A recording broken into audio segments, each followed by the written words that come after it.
तो आज हम पढ़ेंगे आर्गेल ऊर्जा चित्र।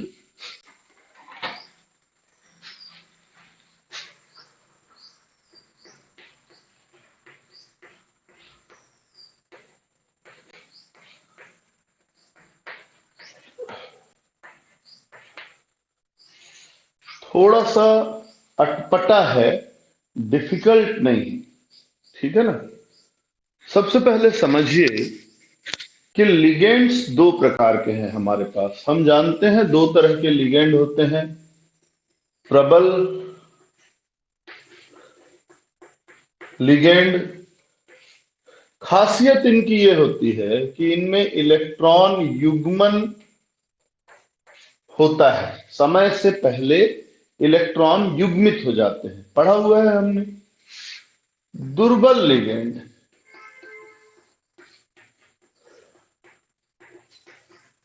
इनमें इलेक्ट्रॉन युग्मन समय से पहले नहीं होता, यानी इनमें डी कक्षक का इलेक्ट्रॉनिक विन्यास विपाटन के पहले जैसा रहता है, विपाटन के बाद भी वही होता है। क्या मतलब है, थोड़ा सा समझ लेते हैं।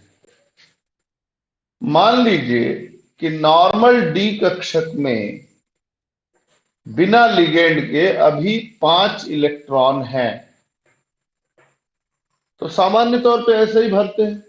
पर अगर वो प्रबल लिगेंड की उपस्थिति में विपाटन हो अष्टफलकी क्षेत्र में, तो 1, 2, 3, चौथे और पांचवें की पेयरिंग हो जाती है। यानी कि प्रबल लिगेंड के क्षेत्र में ऐसा नहीं रह गया इलेक्ट्रॉनिक विन्यास, यहाँ 5 युग्मित है, वहां एक ही बचा, क्योंकि समय से पहले युग्मन हो गया है। जबकि दुर्बल लिगेंड में क्या होता है कि समय से पहले, चाहे अष्टफलकी क्षेत्र हो चाहे चतुष्फलकी, कोई परिवर्तन नहीं होता। बिल्कुल ठीक। तो ऊर्जा आरेख विपाटन ऊर्जा और लिगेंड की क्षेत्र शक्ति के बीच संबंध बताता है। पहली चीज तो समझेंगे कि मैं आर्गल वर्ड मिटा दे रहा हूं अभी आपके लिए। ऊर्जा आरेख, यहां ऊर्जा आरेख का तात्पर्य है लिगेंड की क्षेत्र शक्ति व विपाटन ऊर्जा के मध्य संबंध।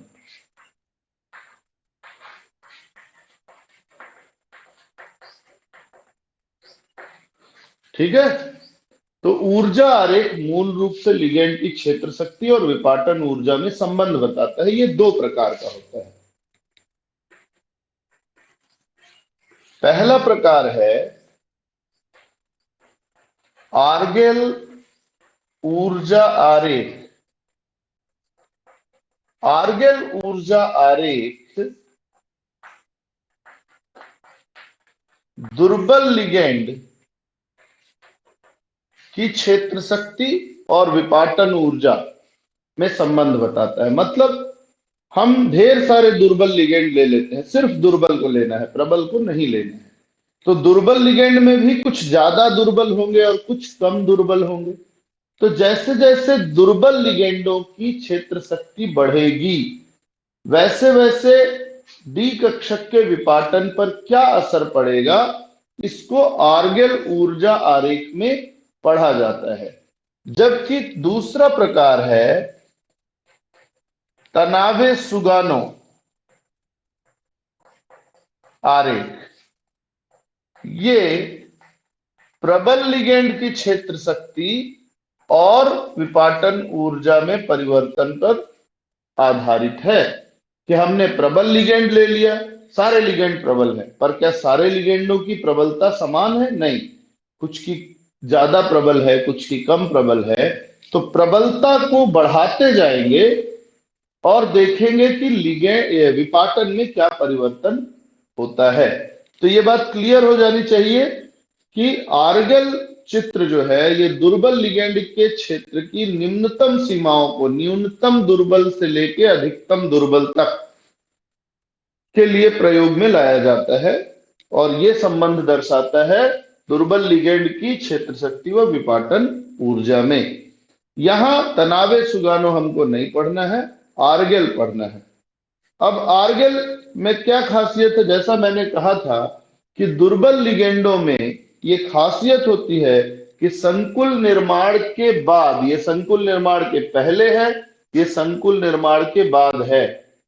संकुल निर्माण के पहले और बाद दोनों में ही कुल चक्रण क्वांटम अंक के मान में कोई परिवर्तन नहीं होता, यानी कि जैसा इलेक्ट्रॉनिक विन्यास पहले था वैसा ही बाद में रहता है, उसमें कोई परिवर्तन नहीं होता। इसलिए हम आसानी से ये कह सकते हैं कि यहां पर कोई डिस्टरबेंस क्रिएट नहीं होगा। तो हम दुर्बल लिगेंड की क्षेत्र शक्ति और विपाटन ऊर्जा के बीच ग्राफ खींचते हैं। ग्राफ को कैसे बताया जाएगा ये देखते हैं। तो पहले मैं अलग अलग बताता हूं ताकि बात क्लियर हो।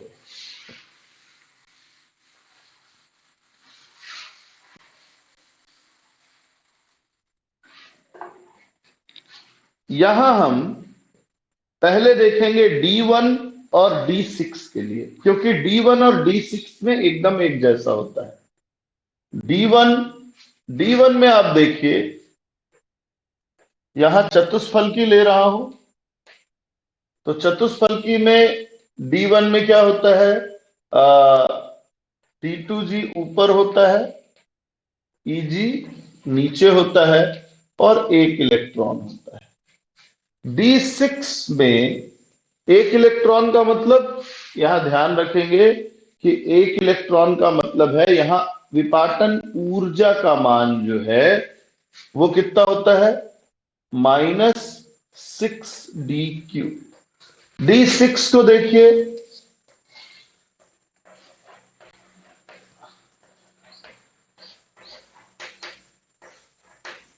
1 2 3 4 5 6। तो आप आराम से निकाल सकते हैं कि 6 दूनी 12, 6 तिया 18 में से 4 तिया 12 गया, यहां भी -6 DQ ही है। तो चूंकि दोनों की विपाटन ऊर्जा लगभग क्या है, समान है, इसलिए इनको एक साथ पढ़ सकते हैं। तो D1 D6 चतुष्फलकी में एक जैसे हैं, यानी T2G ऊपर है और EG नीचे है। T2G ऊपर है, EG नीचे है। इसी D1 का अष्टफलकी में देखिए क्या होगा।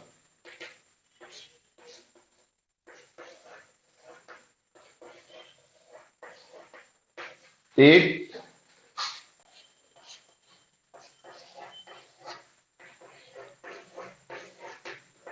1 2 3 4 5 6, यहां भी -4 DQ है, यहां भी -4 DQ है।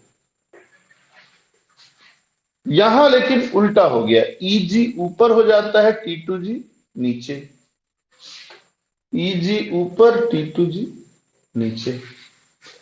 तो अष्टफलकी में, चतुष्फलकी और अष्टफलकी, तो मैं इस ग्राफ को ऐसा बना सकता हूं, देखो।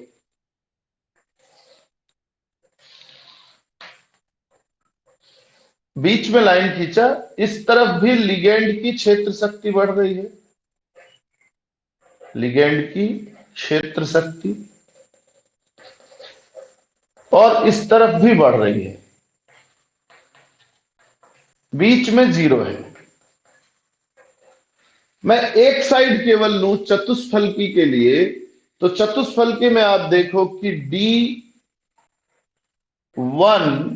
D6 तो चतुष्फलकी D1 D6 में ऊपर कौन है, T2G ऊपर है, तो EG क्या हो जाएगा, नीचे हो जाएगा। तो EG लिखने की जरूरत है क्या भाई, T2G ऊपर है, इसका मतलब ऑटोमेटिकली अंडरस्टूड है कि EG नीचे होगा। जबकि अगर आप अष्टफलकी में देखें तो आप पाएंगे D1 D6 यहां कौन सा है, अष्टफलकी, यहां पर, ठीक, मैं चतुष्फलकी के लिए इस साइड लूंगा, अष्टफलकी राइट साइड ले लेते हैं। ये अष्टफलकी है। D1 D6 में ऊपर कौन है? अष्टफलकी में ऊपर कौन है? अष्टफलकी में EG ऊपर है, यानी T2G नीचे है। अंडरस्टूड है कि T2G नीचे है। तो हम किसी एक को ही अगर दर्शा दें तो ऑटोमेटिकली दूसरा पता चल जाता है। जैसे D1 D6 में चतुष्फलकी में T2G ऊपर रहेगा, इसका मतलब D1 और D6 में EG नीचे रहेगा। D1 D6 में अष्टफलकी में EG ऊपर रहेगा, इसका मतलब अष्टफलकी में T2G नीचे रहेगा। ठीक, ऐसे ही और ग्राफ खींच सकते हैं। D4 D9 का खींच लो। ठीक है,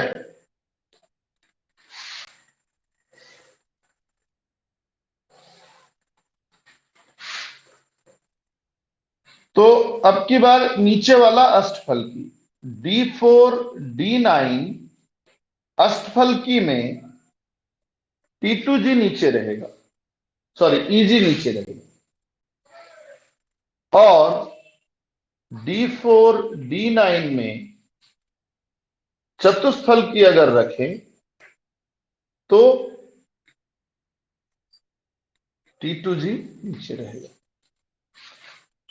तो इससे हम ये पता लगाते हैं कि जब हम लिगेंड की क्षेत्र शक्ति को बढ़ाते हैं तो कौन से कक्षक नीचे आएंगे जिनकी ऊर्जा कम होगी, और कौन से कक्षक ऊपर आएंगे। ओवरऑल विपाटन कैसा होगा ये समझाया जाता है।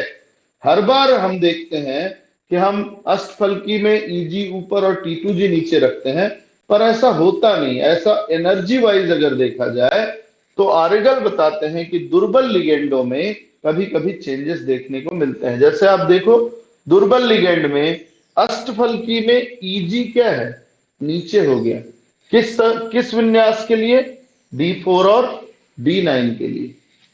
अष्टफलकी में D1 और D6 के लिए EG सही है, ऊपर है। तो कुछ के लिए ऊपर होगा, कुछ के लिए नीचे, यही बताना है आपको आर्गल में। तो यहां हमने 4 विन्यास पूरे कर लिए। 4 विन्यास कौन कौन से? D1 के बारे में बता डाला, D2 के बारे, सॉरी D4 के बारे में बता दिया, D6 के बारे में बता दिया, D9 के बारे में बता दिया। बच गए बाकी। बाकी का आरेख भी आप ऐसे ही बना सकते हैं। बुक में दिया हुआ है, मैं आपको डिस्कस कर देता हूं। ठीक है, इसका आप स्क्रीनशॉट ले लें। ठीक है,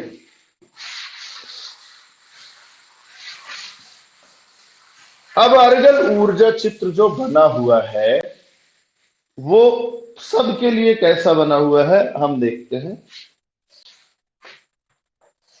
बीच, इधर क्षेत्र शक्ति बढ़ रही है और इधर भी क्षेत्र शक्ति बढ़ रही है। सबसे पहले T1G P के बारे में बात किया है, जो कुछ ऐसा है। तो इस तरफ किसके लिए है? Tetrahedral D2। D2 चतुष्फलकी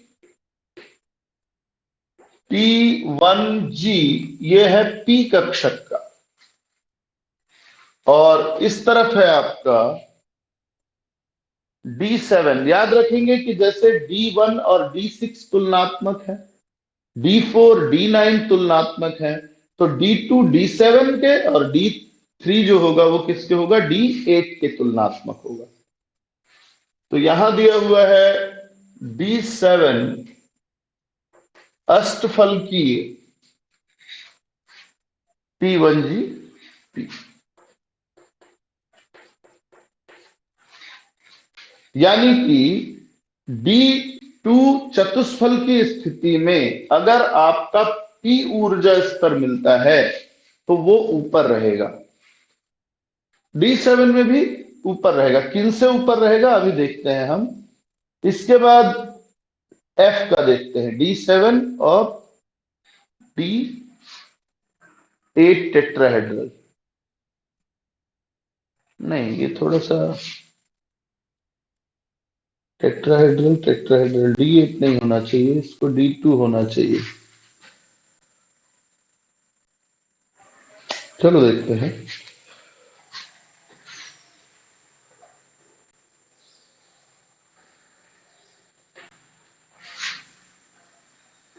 D2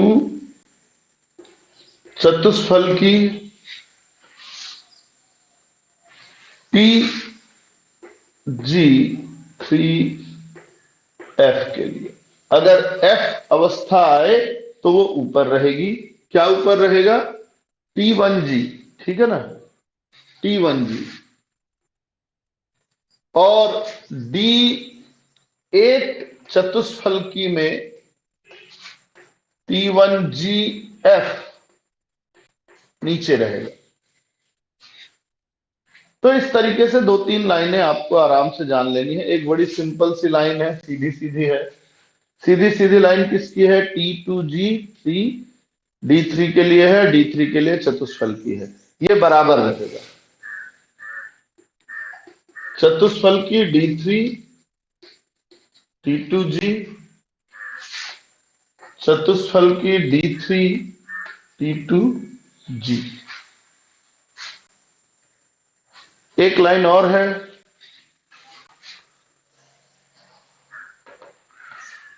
final, और ये है आपका A2G के लिए अष्टफल की D8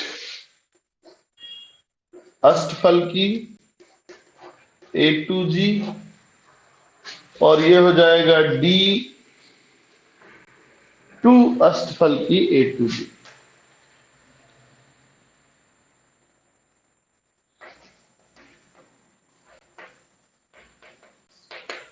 तो ये आरेगल ऊर्जा स्तर ये बताता है। किसी एक लाइन को पकड़ ले, इसको पकड़िए, D8 विन्यास चतुष्फलकी में क्या होगा?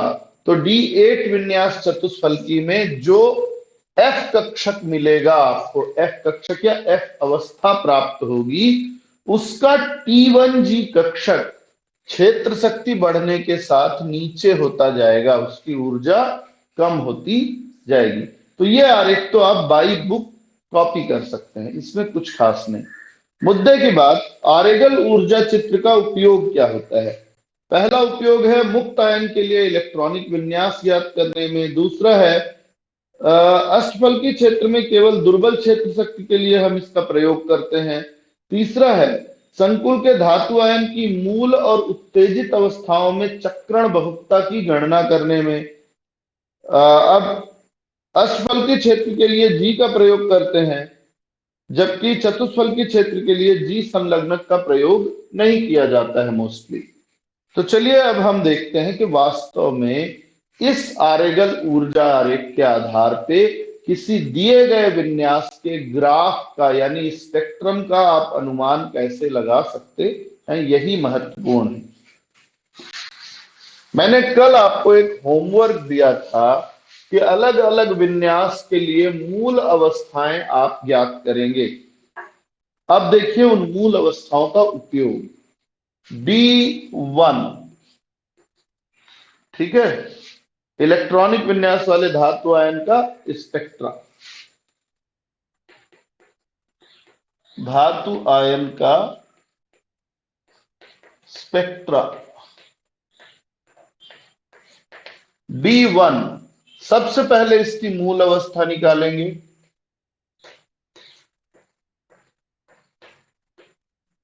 +2 +1 0 -1 -2, L बराबर निकल आया 2, तो ये हो गया D, और S बराबर आपको मिलता है 1/2 यानी 1/2, और बहुलता इसकी क्या मिलेगी? 2s + 1 यानी कि 2 × 1/2 + 1 = 2, यानी आपका जो मूल पद मिला वो मिला आपका 2D। J नहीं निकालेंगे यहां, है ना, हमको J की जरूरत नहीं है। तो D को आप कितने हिस्सों में बांटते हैं? ऑरेगल को चेक कीजिए। ऑरेगल कहता है कि अष्टफल के क्षेत्र में आप D को दो हिस्सों में ही बांटते हैं, जिसमें EG नीचे होता है और EG ऊपर होता है और T2G कहां होता है? नीचे। तो मैं इसको अवस्था के रूप में लिखूंगा तो लिखूंगा EG, और ये हो जाएगा T2G। सिर्फ दो ही ऊर्जा अवस्था है और एक इलेक्ट्रॉन है, तो कहां होगा वो इलेक्ट्रॉन? वो इलेक्ट्रॉन होगा यहां। तो ऐसे में यहां कौन सा संक्रमण हो सकता है? यहां जो संभावित संक्रमण है, संभावित डी डी संक्रमण जो है वो सिर्फ एक है कि इलेक्ट्रॉन T2G से कूद के चला जाए EG में। और कोई जगह है? नहीं है। यहां का इलेक्ट्रॉन सिर्फ यहीं जा सकता है, जगह ही नहीं है और। ठीक है, तो इस तरीके से यहां सिर्फ एक संक्रमण की संभावना है। इसलिए हम ये अनुमान लगाते हैं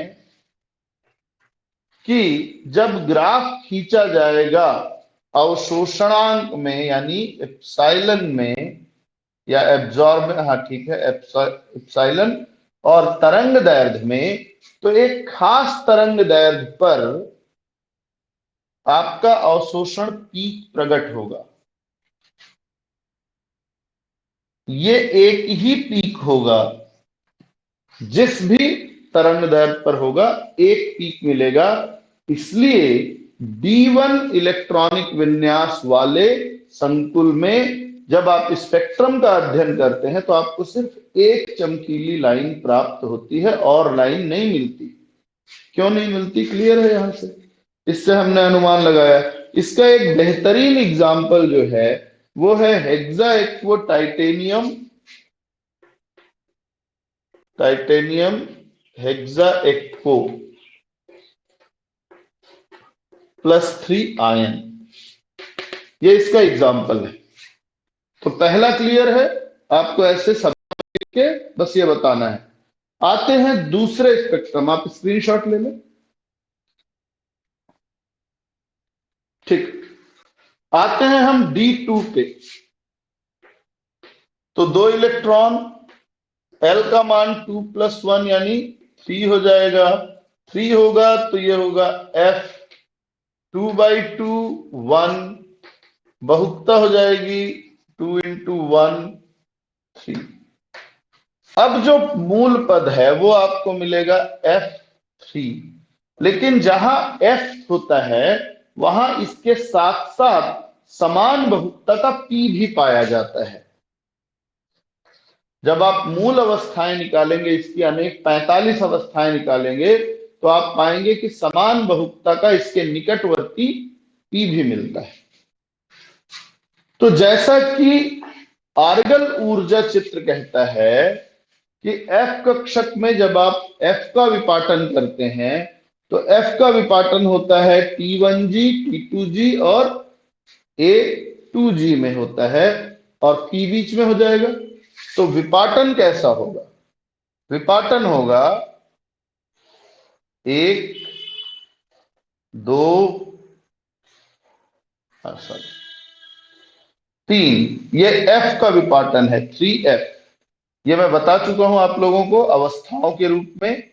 ये है हमारा T1G F का, ये है T2G F का और ये है A2G F का। बीच में आपका P भी आ जाएगा,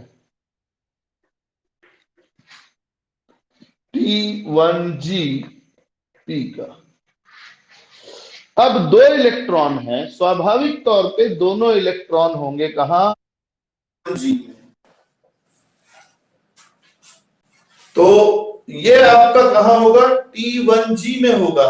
अब जब T1G में होगा तो संक्रमण की संभावना क्या क्या है? देखो, इलेक्ट्रॉन यहां से यहां जा सकता है, पहली संभावना। यहां से यहां जा सकता है, दूसरी संभावना। और यहां से यहां जा सकता है, तीसरी संभावना। तो पहली, दूसरी और तीसरी संभावनाओं पर विचार करते हैं। पहली संभावना है ये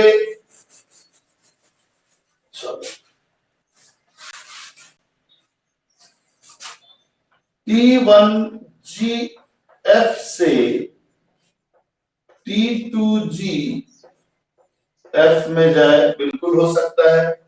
T1GF से इलेक्ट्रॉन जा सकता है T1G P में जा सकता है, T1G F से इलेक्ट्रॉन जा सकता है A2G F में। तीन संभावनाएं हैं, बिल्कुल है, दिख रहा है आपको, यहां का इलेक्ट्रॉन यहां जा सकता है, यहां जा सकता है, यहां। अब ऐसे में जब हमने ग्राफ देखा तो ग्राफ में हमको नियमानुसार 3 पीक मिलना चाहिए, पर मिलता 2 ही है, मिलता 2 ही है, 1 पीक 2 पीक, खत्म। अब क्यों नहीं मिला हमको तीसरा पीक? इसका कारण ये है, ये जो तीसरा संक्रमण है, तीसरा संक्रमण बहुत ज्यादा ऊर्जा लेगा। ये देखो आप, यहां से यहां तक जाना है, तो इसके लिए अधिक ऊर्जा की आवश्यकता होती है। पहली बात, अगर हम इतनी अधिक ऊर्जा दें तो नियम कहता है कि सिर्फ एक इलेक्ट्रॉन उत्तेजित होना चाहिए, पर अगर आप इतनी ऊर्जा देंगे तो दोनों इलेक्ट्रॉन उत्तेजित हो जाएंगे, जो नियम के हिसाब से सही नहीं है। मैं पढ़ के बता रहा हूं आपको। स्पेक्ट्रम के संकुल में केवल 2 अवशोषण बैंड प्राप्त होने का कारण यह है कि T1GF से A2GF संक्रमण में बहुत अधिक ऊर्जा की आवश्यकता होती है, और इतनी ऊर्जा देने पर दोनों इलेक्ट्रॉनों का संक्रमण हो जाता है, जो कि सही नहीं है। तो इसलिए एक संक्रमण नहीं मिलता आपको, और केवल 2 संक्रमण मिलते हैं, ये वाला नहीं मिलता। 2 संक्रमण मिलेंगे तो 2 पीक मिलते हैं। ग्राफ मिल गया आपको क्लियर? इसी तरीके से मैं एक और बता देता हूं, D3 भी बता देता हूं, फिर इसके आगे का आप खुद बना लेंगे। तरीका वही है, देखिए मैं थोड़ा थोड़ा मिटाते जाऊंगा तो बात क्लियर है। D3 3 इलेक्ट्रॉन, यानी कि 2 + 1 + 0, अभी भी क्या आएगा 3F। 3 इलेक्ट्रॉन, ये आ जाएगा 3/2, बहुता आ जाएगी हमारी 3/2, 2 2 कैंसिल, यहां आ जाएगा 4, ये आपको मिलेगा 4F। 4F जहां भी होगा वहां क्या होगा, 4P की भी संभावना होती है। जहां भी F होगा संगत बहुलता का P होने की संभावना रहती है। अब की बार जो ग्राफ का विपाटन होगा, आरेगल ने यही खास, इसी को ध्यान देंगे। देखिए अभी T1G नीचे है, उसके ऊपर T2G है, सबसे ऊपर A2G है, लेकिन D3 अवस्था में जो F है, जिसकी बहुलता 4 है, उसमें चेंज आ जाता है। 4F का विपाटन ऐसा होगा, A2G नीचे आएगा, T2G इसके ऊपर आएगा, T1G सबसे ऊपर रहेगा, और 4P इन सब से ऊपर रहेगा।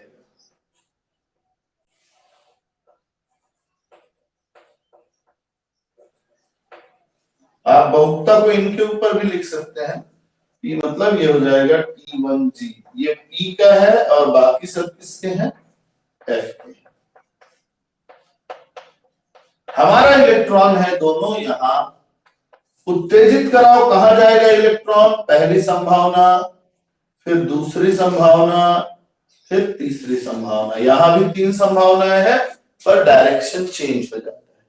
तो आरेगल चित्र हमको इसी बात में मदद करता है कि किस इलेक्ट्रॉनिक विन्यास में A2G ऊपर रहेगा और किसमें T1G ऊपर रहेगा, क्रम क्या होगा विपाटन का, यही बताता है ओवरऑल। 3 संक्रमण यहां भी देखते हैं हम। 3 संक्रमण हमारा है, पहला A2G F से, सॉरी यहां 4 होगा, 3 लगा रहा हूं, बहुलता नहीं बदलेगी ना, तो A2G से यह आ सकता है हमारा T2GF में, A2GF से जा सकता है T1GF में, A2G से जा सकता है F के T1G P में। फिर वही बात, ये वाला संक्रमण बहुत ज्यादा ऊर्जा लेगा, इसलिए इस संक्रमण की संभावना बहुत कम होती है, खत्म हो जाती है। तो आपको कितने पीक मिलेंगे? 2 पीक मिलेंगे। तो इस तरीके से आप किसी भी विन्यास के लिए यह अनुमान लगा सकते हैं कि उसके स्पेक्ट्रम में आपको कितनी रेखाएं देखने को मिलेंगी। तो चलिए आते हैं हम एक उदाहरण पे। अब मैं चाहूंगा कि आप कुछ एक बना लेंगे। समचतुष्फलक में आपको ज्यादा जोर देने का जरूरत नहीं है, तरीका सेम रहेगा, चाहे समचतुष्फलक हो चाहे अभी अष्टफलकी का देख रहे हैं। चतुष्फलकी में भी आप ये मत सोचिए चतुष्फलकी है, आप केवल अपना तरीका अपनाइए, वही लागू होगा। फिर आते हैं हेक्साइक्वोटाइटेनियम के लिए, हम देखेंगे, ठीक है, इलेक्ट्रॉनिक वर्णक्रम की विवेचना TiH2O6।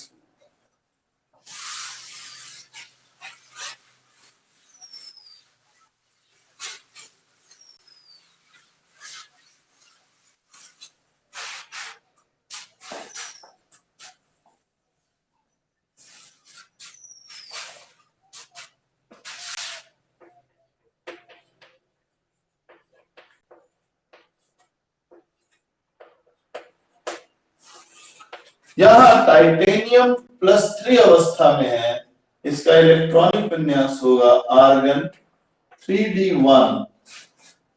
D1 का हम देख चुके हैं ऑलरेडी, फिर से बना लेते हैं।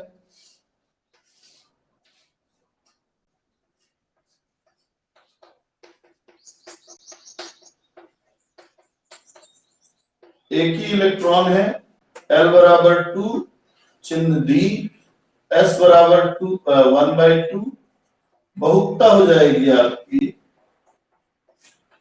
2 × 1/2 + 1 यानी, तो जो मूल पद मिला हमको वो मिलता है D।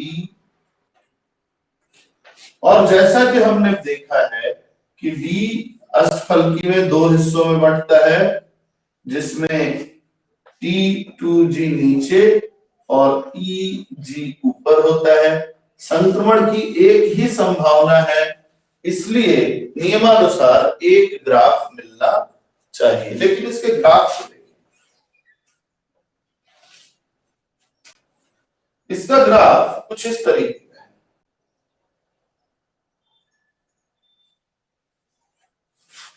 हल्का सा झोल है बीच में, तो ये एक पीक हुई, ये एक पीक हुई। ये गड़बड़ कैसे, ये 2 पीक वाला कैसे बन गया? मिलना तो एक ही पीक चाहिए था, मिलना तो एक ही पीक चाहिए था, लेकिन मिल लगभग 2 पीक रहा है, और शार्प दोनों नहीं है, ठीक है ना। तो ध्यान से देखें, टाइटेनियम, हेक्साइक्वोटाइटेनियम का स्पेक्ट्रम जो प्रायोगिक रूप से प्राप्त होता है वो इतना सरल नहीं होता है। वास्तव में इसमें एक से अधिक चोटियां होती हैं। इसका कारण बताया गया जॉन टेलर प्रभाव। इसको किससे एक्सप्लेन किया गया? जॉन टेलर प्रभाव। हम सब जानते हैं कि जब जॉन टेलर प्रभाव आएगा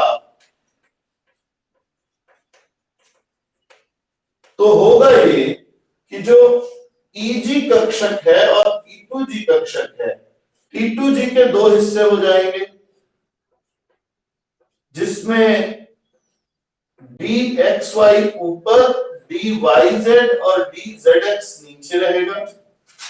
ऊपर वाला भी बंट जाएगा 2 हिस्सों में, DZ² और DX²Y²। हमारा इलेक्ट्रॉन कहां है? हमारा इलेक्ट्रॉन सबसे नीचे यहां पे है। ये पूरा क्या है आपका? T2G, और ये दोनों मिलके क्या है? EG है। जब हमारा इलेक्ट्रॉन T2G से EG पे जाएगा तो EG में ऊर्जा का थोड़ा अंतर है, DZ² कम ऊर्जा का है और DX²Y² ज्यादा ऊर्जा का है। तो दोनों ही संभावना है, हो सकता है हमारा इलेक्ट्रॉन Z² में जाए, या हो सकता है इलेक्ट्रॉन इसमें जाए। तो ये बात क्लियर है कि T2G के DXY में एकमात्र इलेक्ट्रॉन रहने पर अधिक स्थायी अवस्था होती है।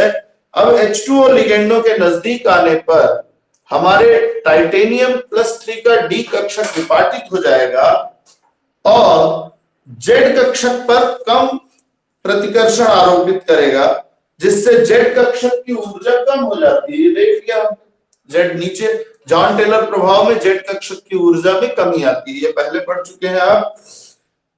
अब DXY में उपस्थित इलेक्ट्रॉन उत्तेजित होकर कहा जा सकता है, DXY में या DYZ में उपस्थित इलेक्ट्रॉन उत्तेजित होकर इन दोनों में से किसी एक में जा सकता है, ठीक है। और इन दोनों में से किसी एक में जब जाएगा तब क्या होगा, तब दो तरह के पीक उत्पन्न हो सकते हैं। एक पीक उत्पन्न होगा DZ² में जाने के कारण और एक पीक उत्पन्न होगा DX²Y²। तो अधिक तरंग दैर्ध्य का मतलब होता है कम ऊर्जा। कम ऊर्जा कहां लग रही है भाई, यहां से यहां, यानी ये DZ² में संक्रमण होने से होगा और ये वाला होगा आपका सॉरी अधिक तरंग दैर्ध्य यानी कम ऊर्जा, ये DZ² के लिए होगा और ये DX²Y²। तो इस तरीके से आप इसकी व्याख्या कर सकते हैं, किसी भी धातु के स्पेक्ट्रम की व्याख्या कर सकते हैं। तो ये आपका चैप्टर कंप्लीट हुआ, संक्रमण धातु संकुलों का इलेक्ट्रॉनिक स्पेक्ट्रम। तो ये 2 यूनिट आपका कंप्लीट हुआ है। इसके बाद मैं सीधे 5th यूनिट पढ़ाऊंगा आपको, hard and soft acid base, ठीक है। चलिए।